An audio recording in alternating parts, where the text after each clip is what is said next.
জমির খতিয়ান পর্চা কোথা থেকে তুলবেন? আপনারা অনেকেই মনে করেন যে জমির খতিয়ান পর্চা তোলা হয়তো অনেক কঠিন বিষয়, আমি হয়তো তুলতে পারবো না, আমার বালাম বইসিরা খুঁজে পাওয়া যাচ্ছে না, এখানে পাওয়া যাবে না, সেখানে পাওয়া যাবে, ওখানে যোগাযোগ করো, সেখানে যোগাযোগ করো, 10,000 টাকা দাও, 20,000 টাকা দাও, 50,000 টাকা দাও, কত কিছু।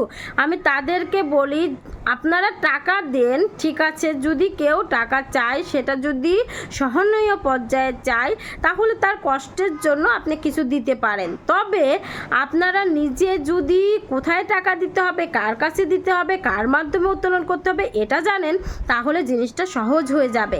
আপনারা যখন কোনো খতিয়ান উত্তোলন করতে চাবেন তখন কিন্তু ডিসি অফিসে যে রেকর্ড রুম রয়েছে খতিয়ান উত্তোলনের জন্য, সেই রেকর্ড রুমে কিন্তু তল্লাশি দিলেই আপনারা কিন্তু এই খতিয়ানটা তুলতে পারবেন। ধন্যবাদ।